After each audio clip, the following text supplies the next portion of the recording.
Bonjour à toutes, bonjour à tous, et bienvenue à cette première édition des rendez-vous de la maintenance de Suisse romande. Alors on parle de capteurs, objets connectés, IoT, intelligence artificielle, robotisation, casque virtuel, système informatique performant. Ce qu'on appelle maintenant déjà la maintenance 4.0 est aujourd'hui disponible sur étagère. Mais bien sûr, derrière toute cette technologie, et quelle que soit son évolution, il faudra bien toujours des hommes et des femmes pour analyser les pannes, confirmer les modèles, apprendre aux machines et finalement réaliser le travail sur le terrain et piloter les outils qui vont avec. Aussi, quand on parle de toutes ces technologies disponibles, il faut savoir rester quand même pragmatique.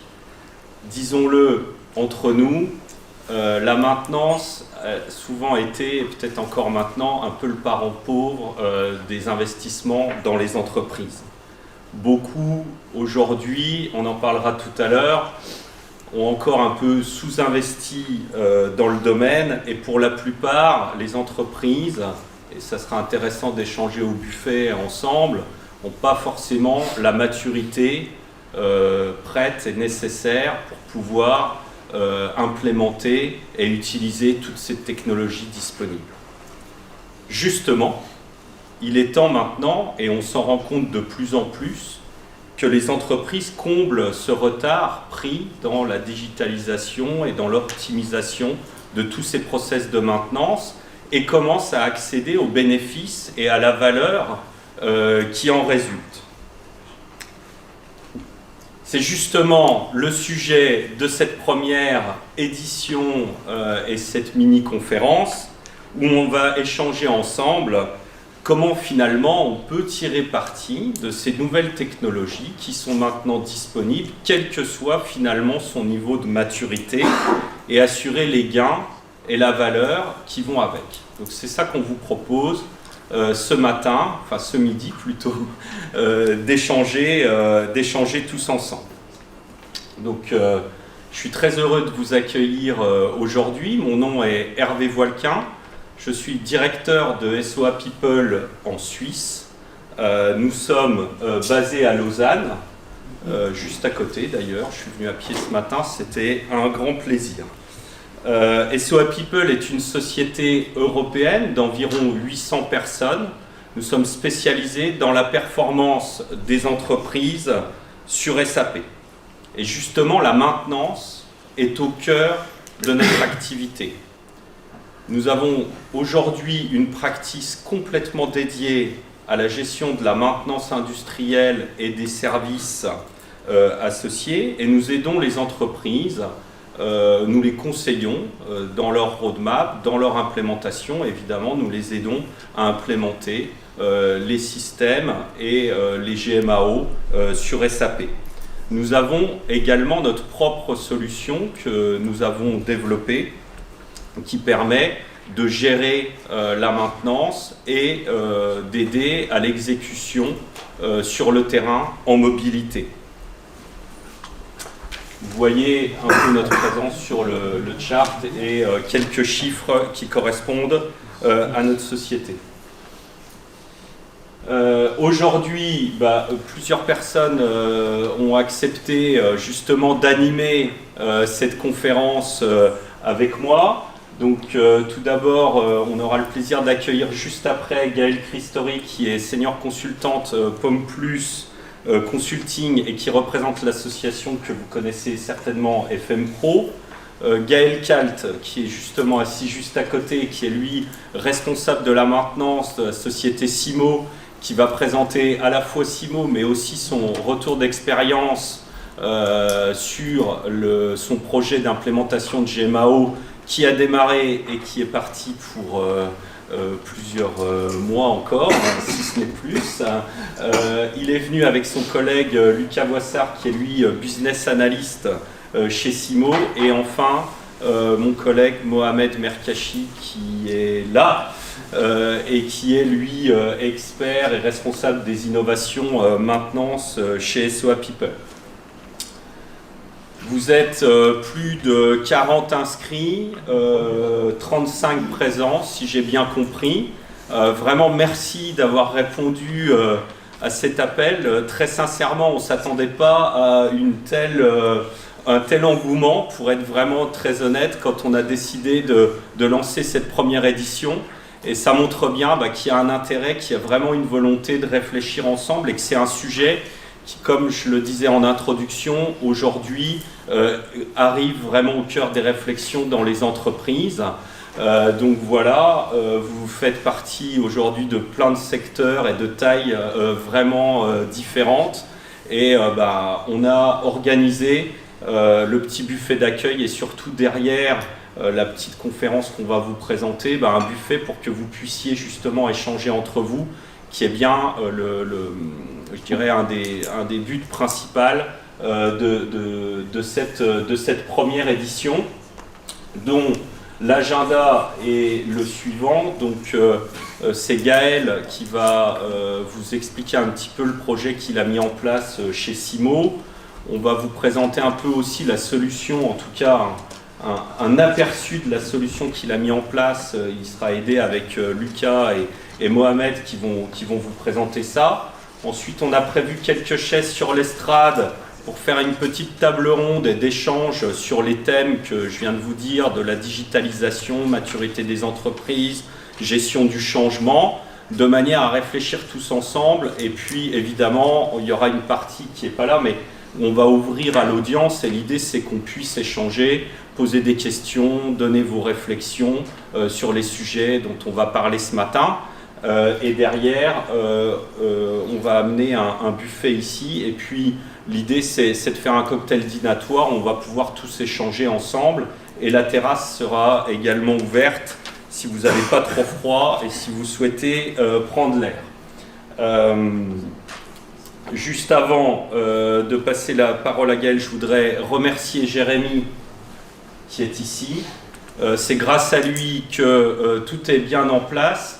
Et croyez-moi, ça a l'air simple comme ça, mais organiser un événement comme celui-ci demande beaucoup d'énergie, de force. Donc bravo et merci Jérémy. Et je vous propose même de l'applaudir.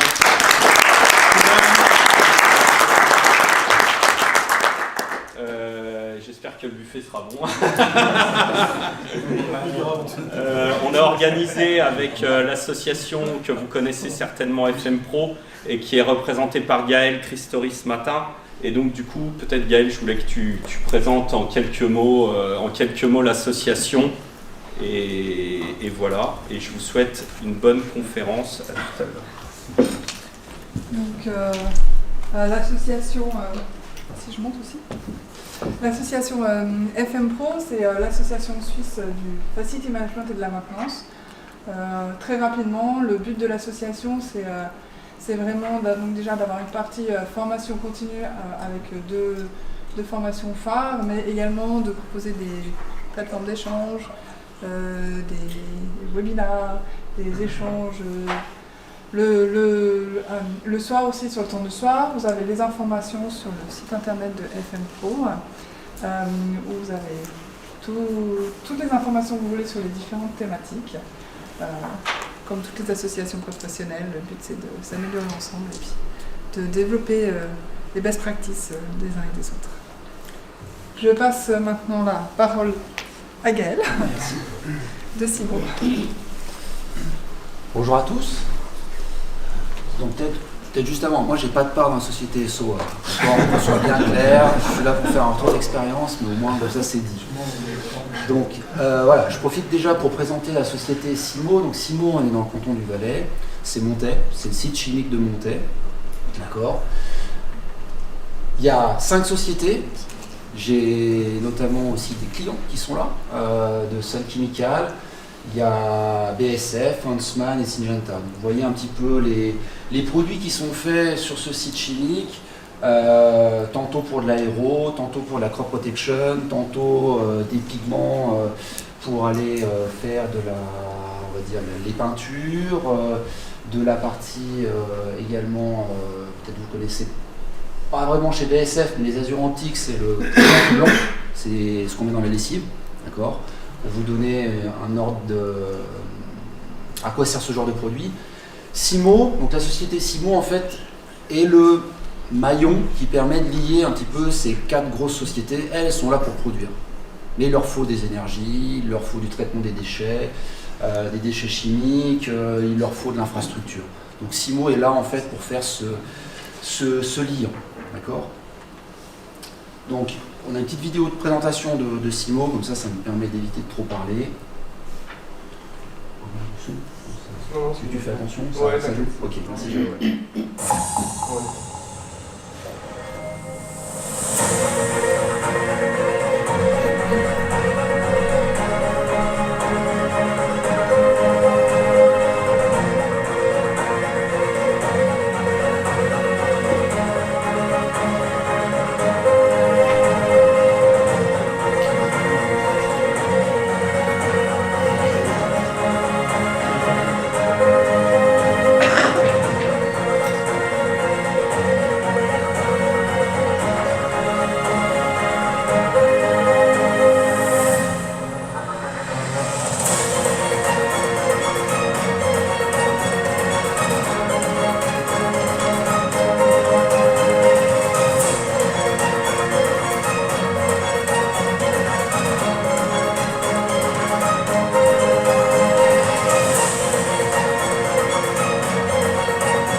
Merci au service com de Simo. C'est pas moi qui ai fait la vidéo, hein, je précise. Donc, comme vous l'avez compris, voilà, c'est une société qui est multi-activité. On a plus de 75 métiers en fait pour Simo. En gros, on peut les répartir en 3 catégories. Les services techniques, vous avez vu, il y a des ateliers, des tuyauteurs, des calots, échafaudage, etc. Les productions, donc nous ce qu'on appelle production, ça veut dire qu'on va créer, fabriquer et transporter la vapeur, l'eau déminéralisée, l'air comprimé, de l'électricité, mais également le traitement des déchets. Donc on a une STEP qui fait STEP communale mais aussi STEP chimique pour les effluents biodégradables du site chimique, l'incinération aussi de certains déchets liquides qui proviennent des unités de production chimique. Voilà, ça c'est au niveau prod. Et les autres prestations, il y a la protection site, donc vous avez vu qu'il y a des camions de pompiers, il y a l'infirmerie, il y a la cantine, voilà, tout ce genre d'autres activités qui permettent, comme je l'ai dit, de faire ce lien au travers de ces 4 sociétés qui eux sont là pour produire. D'accord ? Donc plus particulièrement maintenant pour moi, pour vous expliquer le contexte aussi de ce projet, pourquoi on a mis en place ce projet chez Simo avec SOA, c'est focus sur la partie maintenance. Donc pour comprendre les prestations du service de la maintenance, on peut les faire grâce à 5 secteurs. Il y a 5 secteurs dans mon service, 4 secteurs opérationnels qui s'occupent voilà, de la maintenance, on va dire première, deuxième ligne, dans les prods de Simo. Et puis des maintenances qui sont pour les infrastructures du site, les ascenseurs, les monts de charge, les panneaux, etc. Mais aussi sur des ronds premier niveau, sur les machines tournantes, de la lubrification, l'instrumentation aussi. Donc c'est des experts, c'est-à-dire que chaque société, oui, a ses propres dépanneurs, mais derrière nous, on est en deuxième ligne pour venir les soutenir sur des expertises avec des maintenanciers spécialisés dans l'instrumentation et un dernier secteur qui est l'ingénierie de maintenance. On peut voir la première partie qui sont plutôt des activités opérationnelles, elles sont là pour dépanner, réparer, réviser, faire des vérifications. L'autre partie, qui est moins opérationnelle, la partie activité d'ingénierie de maintenance, ce sont là plutôt pour proposer des plans de maintenance, que ensuite les opérationnels vont appliquer, et réaliser les projets d'amélioration, de remplacement d'installations vieillissantes, tout ce qui est lié à la gestion de l'obsolescence, et puis bien entendu la planification et gestion de grandes révisions annuelles. Voilà, quand on a des fours d'incinération, quand on a des chaudières pour la production de vapeur, une fois par an, une fois tous les 2 ans, suivant le type d'actif, on est obligé de s'arrêter. Ça, j'imagine que vous avez les mêmes problématiques chez vous. D'accord. Maintenant, au niveau du projet, donc qu'est-ce qu'on a fait avec SOA? En fait, on a, dans ces activités de maintenance, à un moment, on a dû ouvrir un peu les yeux en se disant, on planifie avec, on en discutera avec Mohamed et avec Gaël, on planifie avec Excel, je pense comme certains peut-être aussi malheureusement d'entre vous, tant bien que mal. Des soucis aussi sur les interventions, où finalement il nous manque des données, on imprime l'ordre de travail, et puis le technicien il arrive sur place, il n'a pas forcément la moitié des informations, le chantier est peut-être mal préparé. Donc il y a un moment, il a fallu en les écoutant aussi, ces opérationnels qui vivent aussi mal ce genre de situation, on a commencé à réfléchir, à dire oui, ok, comment on peut travailler plus efficace, bon, vous m'avez compris, de manière plus efficace, voilà, je vais faire plus simple, pour pouvoir avoir, on va dire, un temps de qualité avec les outils. Parce que c'est ça qu'on recherche. Un technicien, il n'est pas là pour faire de l'administratif. Il doit en faire, mais il faut arriver à le réduire au maximum pour qu'en fait le temps opérationnel, il soit le plus optimisé possible. Donc pour ça, on a voulu digitaliser les activités de ces personnes-là. Donc on a décidé de éradiquer le papier. En gros, c'est ça, pour faire ça. Donc comme vous pouvez voir, les résultats tangibles qu'on voulait atteindre, c'est que les ordres de travail ils soient en direct live pour les personnes qui vont intervenir, qu'ils puissent avoir accès à des gammes, à des instructions de travail, à de la documentation technique quasiment en ligne. On voulait aussi profiter, pour qu'ils aient bien ces ordres de travail dans le bon ordre, qu'ils soient bien construits, de pouvoir mieux les planifier, non pas dans Excel, mais directement avec les outils, directement dans SAP en fait. Toujours dans le but d'avoir des ordres de travail les plus efficients possibles, on voulait que les équipes de production créent les notifications, les avis de panne, les demandes d'intervention directement sur le terrain. Nous, on a des gens qui bossent en équipe, H365 jours par an, 24 heures sur 24. Donc forcément, on a plein d'avis de panne qui arrivent la nuit, à 2h du mat. Oui, la personne, elle constate quelque chose. Moi, j'ai des équipes qui arrivent entre 6h30 et 7h30, et malheureusement, on perd plein de données. On ne va pas aller appeler l'équipier qui a fait le quart de nuit, parce qu'à 9h du matin, il dort, et on va le laisser dormir. Donc, on essaye, tant bien que mal, de recouper les informations. Donc, on voulait, nous, un équipement, un outil qui permette à ces personnes-là d'aller directement sur le terrain, prendre un maximum d'informations. Donc, des photos, du son, pas juste le petit carnet. On a écrit tant bien que mal ce qu'on a vu, on revient au bureau, on se log sur SAP, et puis on retranscrit ce qu'on peut retranscrire, surtout peut-être à la fin du quart, à 5h30, vu que les équipes qui changent à 6h, la personne elle a plutôt envie de rentrer à la maison, ce que je peux comprendre, après une nuit complète. On voulait aussi profiter pour mettre en place des tableaux de bord, pour s'assurer que ce qu'on planifie, ça match, c'est bon, on est dans les clous, qu'on respecte l'engagement que la maintenance fait à la production, donc à nos clients internes, la STEP, les fours d'incinération, les producteurs d'énergie. Et puis, bien entendu, grâce à tout ça, c'est réduire au maximum le travail administratif, clairement.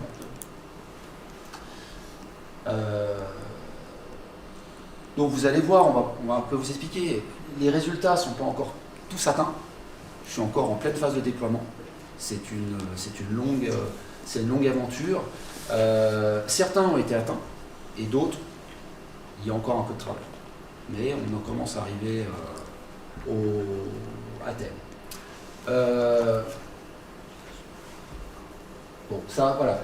Ce que je suis en train de vous montrer, en fait, c'est ce que nous, on appelle le PO3 chez Simo, c'est pour pouvoir déclencher un projet, se poser les bonnes questions, est-ce qu'il y a vraiment lieu de le faire ou pas. Donc, voilà, les contributions au futur, c'est plutôt par rapport à nos axes stratégiques. Oui, ça colle, on est bien dans les axes stratégiques de Simo.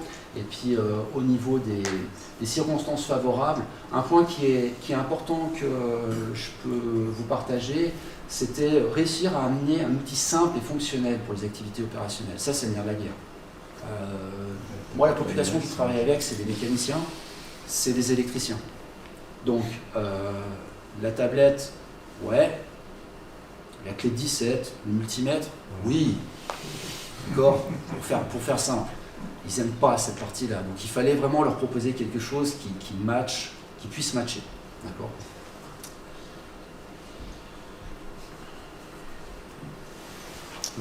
On a parlé avec quelques minutes.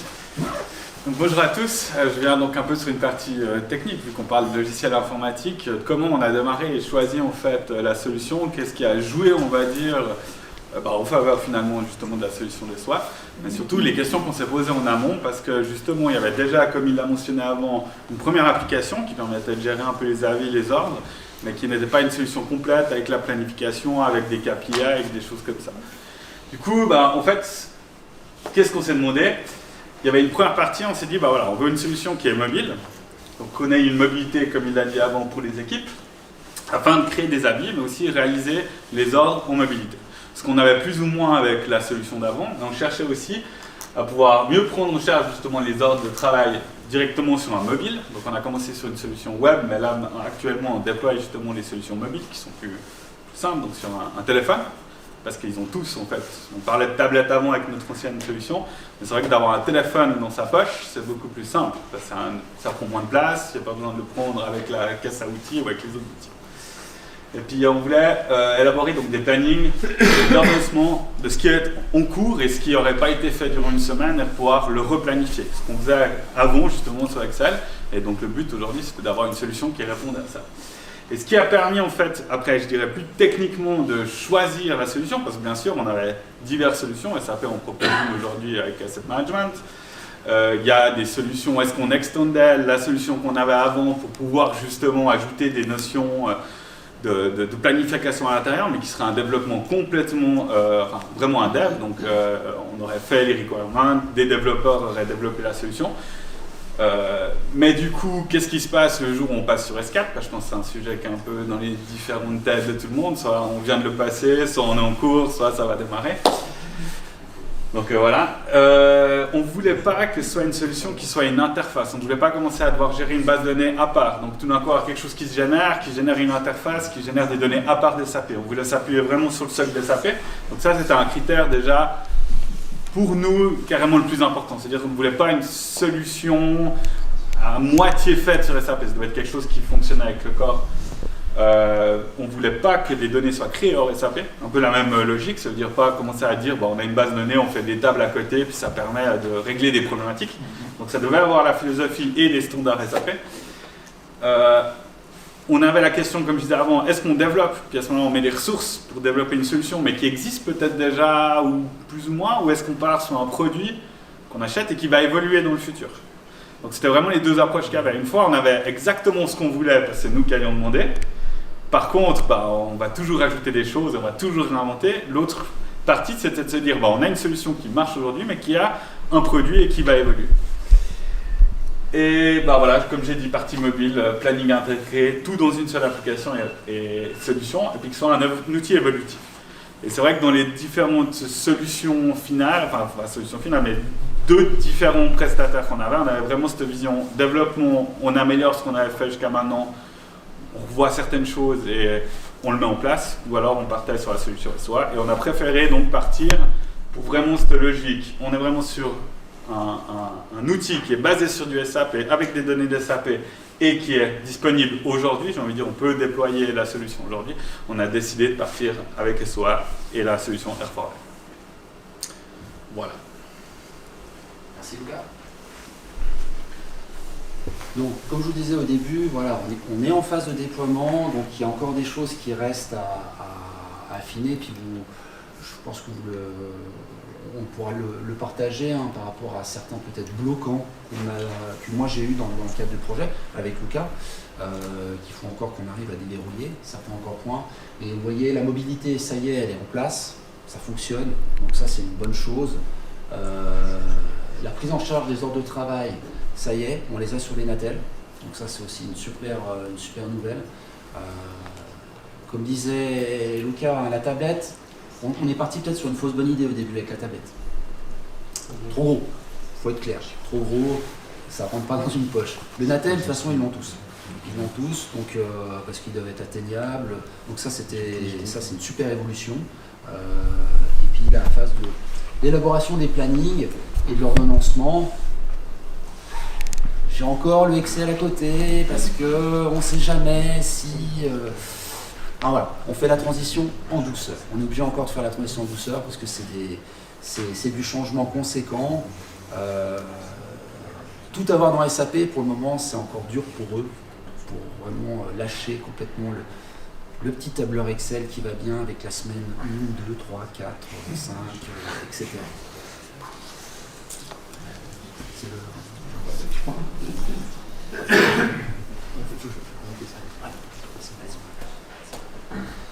Merci Gaël. Et donc, ici, l'idée, c'était d'un petit peu de mettre en lumière ce qu'aujourd'hui a été mis en place chez Simon en termes fonctionnels. J'ai volontairement très synthétisé le slide, parce qu'évidemment, il y a pas mal de contenu, mais ce n'est pas le but d'aller dans le détail aujourd'hui. Et donc, le premier aspect qui a l'air peut-être anecdotique, mais qui est fondamental chez tous nos clients et de facto chez Simon, puisque c'est Simon qui est là aujourd'hui devant vous, c'est la possibilité de travailler sur le réseau et hors réseau quand on est sur la téléphonie. Puisque moi-même, physiquement, ayant été animé des ateliers avec Gaël et Lucas et les équipes de maintenance, on s'est rendu compte physiquement que le réseau n'était pas tout le temps optimal. Alors imaginez un technicien qui est sur le site. L'autre aspect par rapport à la partie initiation, c'est on va parler tout à l'heure dans la table ronde, c'est toucher les opérateurs, toucher les gens qui sont sur les équipements, essayer d'aller chercher les gens qui doivent devenir quelque part nos yeux et nos oreilles, de leur donner quelque chose de très simple, didactique et d'intuitif. Sinon, de facto, c'est une lourdeur en plus du reste, on en reparlera tout à l'heure. Et puis à partir de là, on va le montrer dans une petite animation avec Gaël pour vous montrer un peu les écrans de Simo, live, pour voir un petit peu finalement de quoi ça a l'air, au-delà du concept et l'explication. Et donc là, on a la partie gatekeeping, préparation et ordonnancement qui s'enclenche, dans laquelle, de manière complètement digitalisée, on va suivre le flux. Selon la taille du site, de l'organisation et de la complexité de votre métier, on peut avoir des fois une personne qui a plusieurs casquettes, comme on peut avoir parfois des saucissonnements de rôles, avec chacun sa responsabilité. Ça, c'est vraiment une question de taille. On a vraiment de tout en termes de communauté de clients. L'idée, ce qui est fondamental, c'est qu'on a très tôt dans le processus la gestion de la capacité. Beaucoup de clients ordonnancent ou préparent des ordonnancements sans savoir s'ils sont capables de les exécuter. Un des premiers points de Gaël, quand on a démarré les ateliers, c'était ce qu'on appelle le scheduling compliancy. Est-ce que je suis en phase avec ce que je prépare, avec ce que je pousse dans la tuyauterie? Est-ce que c'est cohérent? Et là, par exemple, vous avez 3 dimensions fondamentales qu'on analyse de manière en temps réel. C'est la disponibilité des ressources, puisque c'est du digital, on est en temps réel sur la disponibilité et les compétences. C'est les pièces de rechange. Si les pièces ne sont pas là, ça ne sert à rien d'envoyer un technicien pour faire quoi que ce soit comme action. Il n'est pas magicien. Et la troisième, c'est la fenêtre de maintenance. S'il y a de la prod, s'il y a un pic de production sur l'équipement, de facto, la machine n'est pas accessible. Et vous seriez choqué. Et Jean-Yves, ici, qui est devant, il connaît bien un client qu'on a en commun. Eh bien, ce client, quand on a démarré le projet, qui est comparable à ce qu'on fait ici chez Simo, on a dû changer culturellement le mode de fonctionnement de cette partie ordonnancement en préparation. Parce que leur façon de penser, c'était ils poussaient dans des Excel à horizon 1 plus 1 plus 1 plus 1, c'était 3 semaines maximum.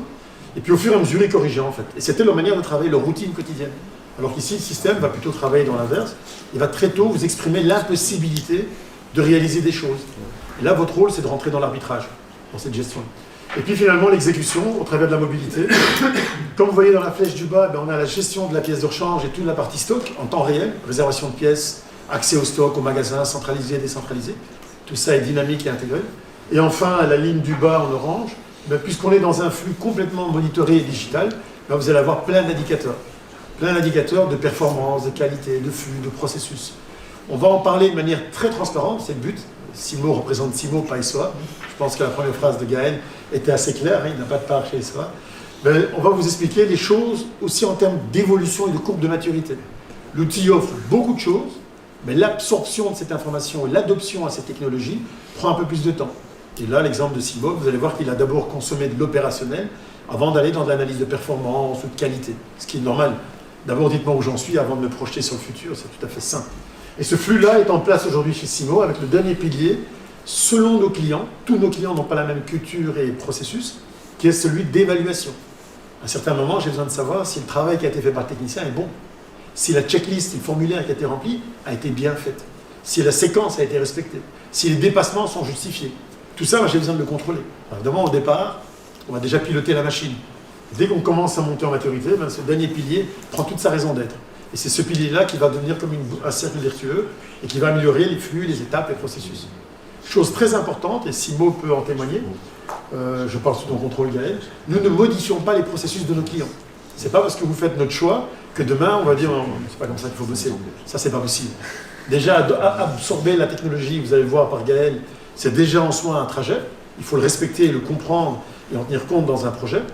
Et si en plus, il faut changer la façon dont les gens travaillent, autant vous dire que là, on est mal barré. Donc l'outil est pensé de façon excessivement ouverte et transparente à ce niveau-là. OK ? Je fais celui-là ? Oui. Alors, juste celui-là, je vais le faire peut-être un petit peu plus vite, parce que derrière, il y a des timekeepers qui sont assez... on est en Suisse, hein, c'est le pays de la précision. Vous comprenez, moi, je suis qu'un importé. Et donc, l'idée, si on regarde le trajet de vie de CIMO, mais c'est quasi tous nos clients, il n'y a pas de secret. On était avec Hervé récemment... dans des belles collines de vert pâturage suisse chez un client. Quand c'est pas top, on le cite jamais par principe. Lui, il nous a ouvert combien 5-6 Excel de folie. Vraiment, des Excel de folie. Je veux dire, un financier ne gère pas des Excel pareils. Donc il faisait tout ça maintenant sur des Excel et tout ça a été saucissonné. Il n'y avait jamais un flux continu, jamais une vue claire, jamais une espèce d'anticipation d'événements qui pourraient arriver. Donc on démarre toujours de cette problématique-là. Et d'ailleurs, Gaël l'a dit, on voulait éradiquer le papier, le mot est un peu violent, pour un Suisse qui est toujours dans la neutralité, mais c'est les faits. On voulait éradiquer le papier, on voulait amener une espèce de transparence qui parfois peut être vue comme une espèce de big brother qui contrôle, mais ce n'est pas l'idée, c'est vraiment de penser le processus. Et puis derrière, l'idée des SOA People dans la démarche, c'est de réduire, comme vous voyez sur le schéma, toutes les charges répétitives. Pardon de le dire, je suis quelqu'un de très direct, vous serez choqués de voir les levées de boucliers quand on touche aux tâches répétitives de certains. Il y a des gens qui existent au travers de leur Excel. D'accord ? On respecte ça, on le comprend. C'est pour ça qu'on a besoin d'execs, on a besoin de responsables de comité de direction, de responsables de département, qui viennent nous aider dans cette démarche. Nous seuls, on ne peut pas le faire. C'est pas possible. C'est un travail d'équipe. Et donc, ces tâches répétitives doivent fondamentalement réduire, sinon notre solution n'a aucune raison d'être. Si la charge reste la même, on n'a pas avancé, on a juste déplacé le problème et peut-être même dépensé un peu d'argent. Donc, cette charge doit diminuer et remplacer de facto par de l'automatisation. Aujourd'hui, dans ce qu'on va vous montrer dans 2 minutes, l'automatisation, on va même jusqu'à ce que notre outil, ce n'est pas le cas de la vidéo et c'est voulu, notre outil propose des recommandations. C'est plus à vous de vous dire, Paul est disponible, je vais lui mettre une charge. Non, non. Le système voit que Paul est disponible. Le système voit que Paul est mécanicien et qu'il a telle ou telle compétence. Et de facto, il lui pousse la charge. Vous n'avez plus qu'à valider, entre guillemets, ou gérer certains arbitrages. Et l'idée, c'est de libérer votre temps pour vous concentrer sur les tâches à haute valeur ajoutée. Et là, je reviens à mon exemple de l'Excel tantôt, c'est du change management aussi, tâches à haute valeur ajoutée. D'accord ? Montrer une vidéo peut-être ici ? Je te laisse prendre la main, Gaël. Tu fais au débord du clavier.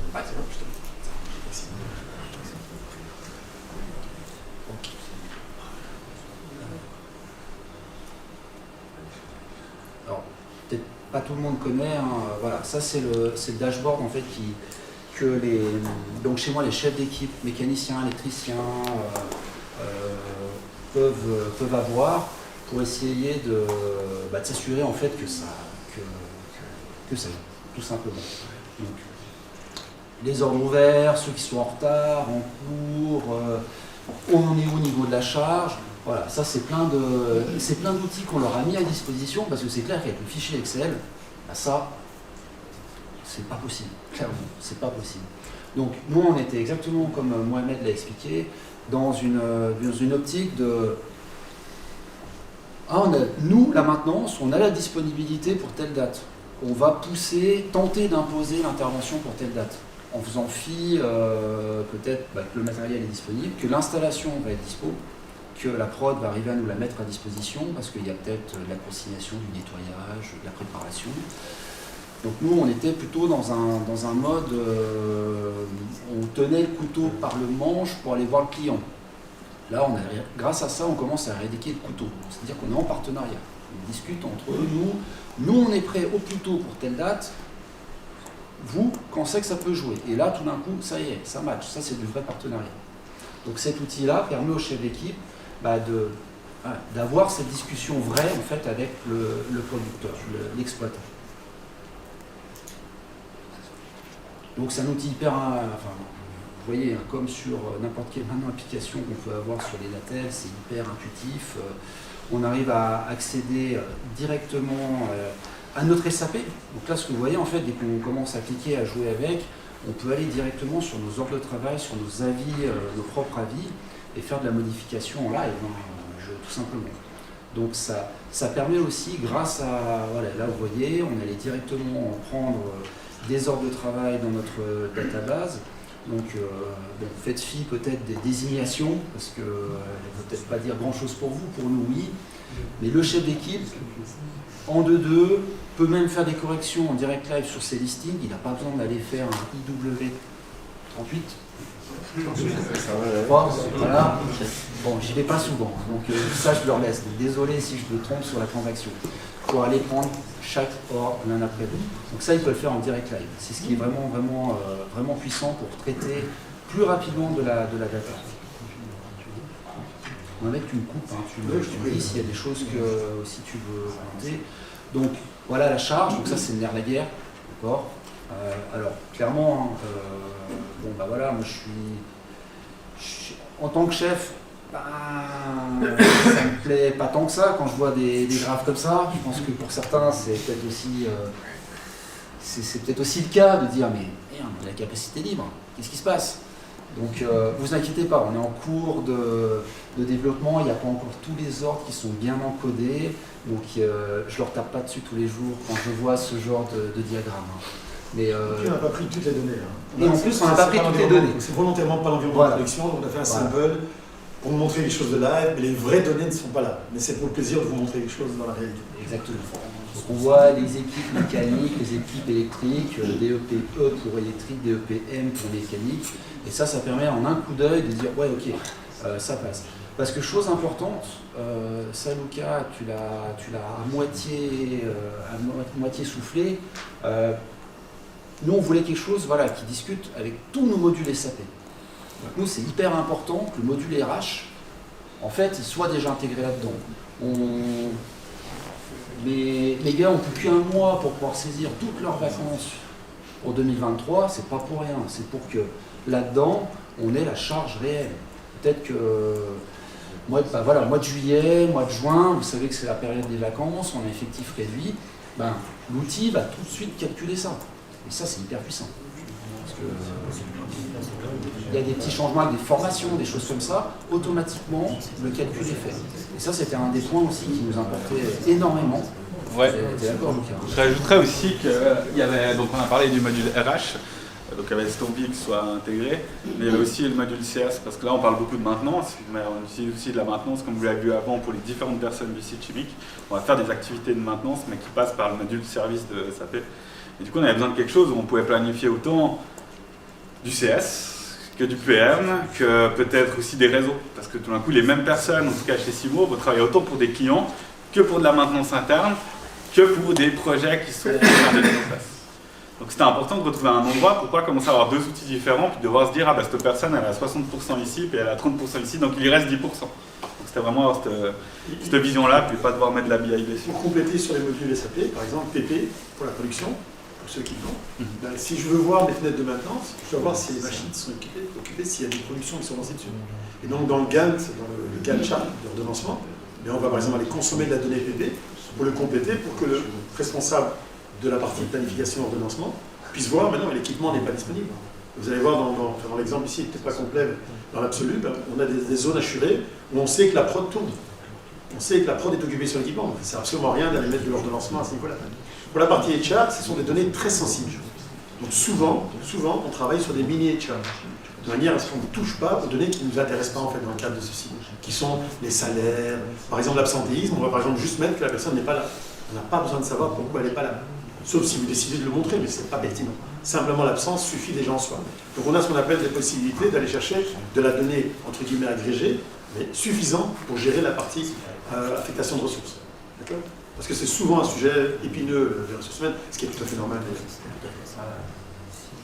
Donc là, vous voyez, il y a des... Ah, je sais pas cliquer au bon endroit. Pardon. On est sur quel Est-ce que c'est possible de poser une question? Oui, bien sûr, bien sûr. Je voulais juste savoir si vous intégriez les taux de service, parce que là vous parlez des vacances, ok, mais toute la gestion des équipes avec les rotations des collaborateurs. Alors moi j'ai la chance qu'en fait mes gars bossent de jour, donc c'est bon. D'accord. C'est assez simple. Mais on gère, par exemple, on a des clients chez qui on gère la notion d'astreinte, la notion d'horaire décalé. Okay. Toute cette situation-là est tout à fait gérée. Vous allez même visuellement dans la partie ordonnancement, on voit les équipes en termes d'affectation, en termes de plage horaire, de groupe de travail, les temps de prestation, en décalé ou pas, tout ça est visuel dans l'outil. Donc le composant time management de Exactement. Tout à fait. Tout à fait. Okay. On va même plus loin pour les clients qui ont des sous-traitants, qui eux carrément demandent des timesheets, voire carrément une facturation en aparté. Ici on parle beaucoup de personnes payroll. C'est encore un autre sujet, parce qu'ils sont par définition dans l'équipe. On a énormément de clients, certains ont quasi que des sous-traitants, selon leur activité.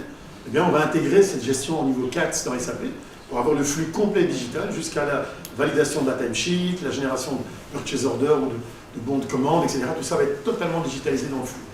Et donc, dans le pilier que j'ai montré tantôt, évaluation, si vous vous souvenez tout à fait à droite, dans le slide précédent, eh bien là, on va gérer, par exemple, cette notion de validation des timesheets de façon digitale et centralisée. Parfait, merci. J'en prie. Alors là, sur la fenêtre là, qu'on vous montre, moi, c'est ça aussi que j'adore. C'est que là, le matin, on a plein d'avis éparses qui sont arrivés, et en un coup, en faisant le bon fil qui vient par rapport à l'équipe sur quoi ça vient, on peut tout compléter. Donc on voit, il manque des postes de travail, il manque des groupes de gestionnaires, il manque peut-être des priorités. Voilà, à la place, encore une fois, d'ouvrir avis par avis, chef d'équipe, ou des fois même là c'est le mécanicien référent d'un certain secteur, il peut tous les encoder picobello pour qu'il puisse derrière générer des OT, des heures de travail d'une meilleure qualité, clairement. Donc ça c'est un super gain, clairement. Et donc en fait là on est dans SAP en fait. D'accord, les données sont SAP, on ne stocke rien chez nous. Et ce que vous allez voir dans l'exemple maintenant que tu vas appuyer, on va voir les textes qui sont montés du terrain par les techniciens, les opérateurs, au travers de la mobilité. On va voir qu'il y a par exemple des images, des photos, ça peut être des vidéos, des sons. Tout est disponible comme si, en fait, c'était là, mais en réalité, tout ce que le technicien a monté ou l'opérateur est dans SAP directement. C'est SAP le seul repository de la donnée. Nous, tout ce qu'on fait, c'est la rendre, la restituer, la rendre accessible et consommable. En réalité, tout ce qui est là est dans SAP, mais dans toute une série d'onglets et de champs. Et là, ça devient intuitif, on complète, on change les priorités, on modifie, on relise, on pousse, et la vie part du gatekeeping vers la phase de préparation. J'ai peut-être juste encore un complément sur ma partie technique d'avant. Un des autres critères que j'ai oublié de souligner, c'est qu'on cherchait aussi quelque chose qui était très proche des écrans Fiori qu'on aurait demain. Et en fait, c'était dans une vision de conduite du changement. Pour commencer à mettre des personnes, donc on avait un portail Fiori RH où les personnes saisissaient leurs vacances, mais ce n'était pas des plus proches de leur métier. Et du coup, l'idée qu'on a eue, c'était aussi de se dire derrière, mais si on arrive à avoir un nouveau produit où on a déjà une vision, où on doit se balader dans le Launchpad, et il y a déjà les logiques du Launchpad qui sont là, comment on fait des fils, comment on fait des variantes d'affichage, etc., qu'on a l'habitude de faire dans SAP, mais pas forcément dans Fiori, c'était aussi une conduite du changement en amont de notre projet S4. Et on avait envie d'avoir un seul environnement et que les gens se retrouvent dessus, et ça répondait aussi à ça. C'était juste pour compléter. Donc voilà. Donc, je ne sais pas faire la moitié de ces choses-là, je suis désolé. Mais les spécialistes qui le font. Voilà, exactement. Ouf. Si je devais la faire en direct live, voilà. Moi, là, par exemple, il saisit un texte dans le gatekeeping, dans une transformation d'avis, parce que je saisis là en temps réel, sans me soucier de quoi que ce soit, va être directement en temps réel disponible dans SAP. Je n'ai pas besoin de m'inquiéter où ça va se retrouver, tout va être disponible dans SAP, je modifie les dates, ça sera directement imputé dans SAP en temps réel. j'ai un écran et j'ai une vue linéaire, complète, exhaustive de mon avis, avec toutes les informations qui sont essentielles. Ce qu'on montre là évidemment, c'est un exemple. L'écran que vous venez de voir peut être tout à fait adapté par rapport à la façon dont vous voulez travailler et le niveau de granularité ou de détail dont vous avez besoin.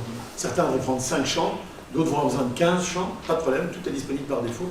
Tout ce qui est dans SAP est consommable au travers de ces écrans. On peut faire des changes en masse et aussi... Absolument. Ou des modifs de masse. On sélectionne 10 OT, ou enfin, en l'occurrence ici 10 avis, ils me paraissent importants, je sélectionne, je les mets tous en priorité 1, ils partent en priorité 1. Idem dans le release. On release de masse, on release à la pièce. Et techniquement, les attachements, vous les mettez dans SAP ou dans... Deux possibilités, bonne question, parce qu'il y a des volumes et SAP n'est pas un content server dans l'absolu. Voilà. Deux possibilités, soit le client, la société a une solution de GED, gestion documentaire intégrée, soit SharePoint ou autre. Très bien, on va se greffer là-dessus. On va créer un miroir entre l'outil de GED et votre SAP pour éviter que SAP soit consommé comme un content server et de polluer, des choses inutiles.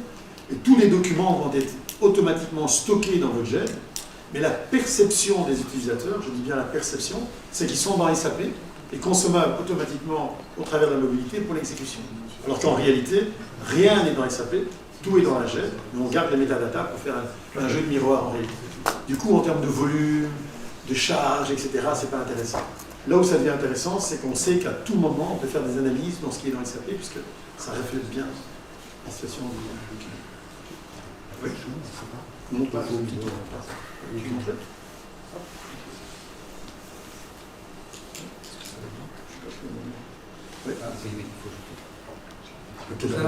On est plus sur l'outil de planification cette fois-ci. On vous a montré plutôt la partie mobile et le traitement des avis des ordres. Là, maintenant, c'est vraiment la tâche, la valeur ajoutée qu'a maintenant le chef d'équipe. Il vient chercher les ordres qu'il a besoin. Peut-être juste une précision. Chez nous, en fait, là, vous voyez, il y a des heures, il y a des opérations, il y a un nombre de personnes. Ça, c'est les mécaniciens et les électriciens qui pensent à leur intervention. Ok, je vais la faire comment? Une fois qu'elle est créée dans leur tête, ils l'encodent comme il faut dans SAP. Et derrière, le chef d'équipe peut commencer à, on va dire, à travailler la matière. Dire, ok, au plus tôt, il me propose telle date, il a besoin de ça comme ressource.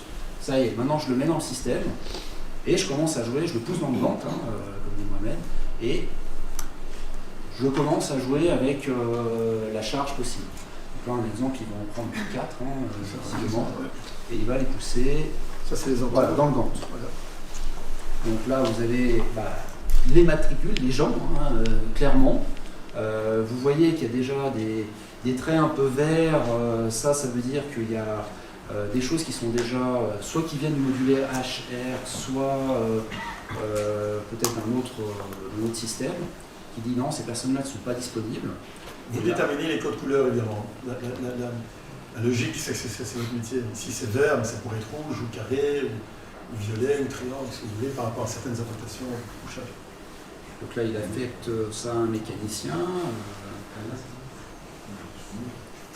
Volontairement, ici, on fait du drag and drop pour montrer le côté sympathique et intuitif de l'outil. Si vous devez faire du drag and drop comme ça sur 300 OT sur la journée, c'est tout de suite moins gai, tout de suite moins agréable. Et là, évidemment, c'est ce que je disais tantôt dans mon introduction, vous allez automatiser, industrialiser le flux. L'outil va directement populer la partie du haut, la charge versus disponibilité de ressources, et vous faire une proposition. Là, on est en mode avion, c'est-à-dire qu'en fait, les techniciens et l'organisation ne voient pas ce que je fais. Une fois que je suis content du travail que j'ai fait, des répartitions des charges, etc., à ce moment-là, j'appuie sur un bouton qui fait release et ça part sur la mobilité. Donc c'est vraiment un outil de travail en fait. Alors là, c'est vrai que c'est très friendly access, on peut faire des jolis affichages, mais en premier lieu, ça sert aux préparateurs. Chez moi, c'est le chef d'équipe des mécaniciens, le chef d'équipe des électriciens qui a aussi cette double casquette. Il gère les hommes, mais aussi il gère la partie plan de charge. Et c'est vraiment dédié pour lui. C'est un vrai outil de travail. Donc comme tu dis, il faut faire attention de bien se mettre en mode avion, parce que sinon, on pourrait imaginer que le mécanicien il reçoit plein de choses en disant ah mais je vais là, non, je m'arrête, non, je vais là. Donc une fois que c'est bon, c'est picobello, ça y est, on se resynchronise et schlac. Le système crée une équipe virtuelle momentanée avec une date pour un projet ou une série d'opérations. distribue une charge, le système divise la charge sur les personnes qui sont concernées, 2, 3, 4 personnes, une semaine, 3 jours, un mois, peu importe les coupures ou quelque chose de complexe. Et c'est vous qui déterminez la hiérarchie ou la séquence au niveau des répartitions de charges. Ça peut être soit on laisse la main au système et donc il divise par 2. 8 heures, c'est 2 fois 4 heures, 2 techniciens. Et ça fait 2 opérations pour un même OT. Ou bien vous pouvez carrément vous-même intervenir sur les répartitions de charges. Et non, finalement, cette charge-là, j'ai envie de mettre 3 heures, et c'est 6, etc. Vous pouvez vraiment déterminer ça. Vous pouvez aussi, en fonction de votre rôle, à main levée, changer une charge. Moi, je suis responsable d'équipe, je dis qu'il faut 4 heures pour remplacer la pompe. Et peut-être que vous avez plus d'expérience que moi, et que les 4 heures ne sont pas réalistes, et vous allez peut-être stretcher à 6 ou inversement, ramener ça à 2, parce que vous considérez 4 heures, c'est un petit peu trop gourmand. Tout ça en fonction de vos rôles et de vos autorisations, comme dans SAP en fait. C'est fondamentalement la même chose. Ensuite, aussi, Alors, on peut lier des tâches après avec des tâches successives. Oui, absolument. Des séquences, absolument. Ouais, si on ne le montre pas, parce que les opérations sont juste simplement listées, et vous avez même des flux, avec des flux de risque, des flux de logique derrière, et donc vous allez pouvoir avoir vraiment des tendances pour respecter les séquences, et ça va tellement loin que si vous faites du mass scheduling, donc si vous déplacez des OT avec plusieurs séquences, ben vous embarquez les séquences avec, parce qu'évidemment ça sous-entend une intelligence. Si j'envoie d'abord un responsable qui va venir, je prends l'exemple des clients qu'on a dans les utilities, les énergies, il faut un qui creuse le trottoir, un qui va venir voir le câble, troisième qui amène ceci. Et donc c'est un travail d'équipe séquentiel. Si moi j'arrive et que le trottoir n'est pas creusé, je peux pas travailler. Et une logique tout à fait métier. Et donc cette séquence, elle s'impose de facto. Voilà. Voilà. Merci. Bravo.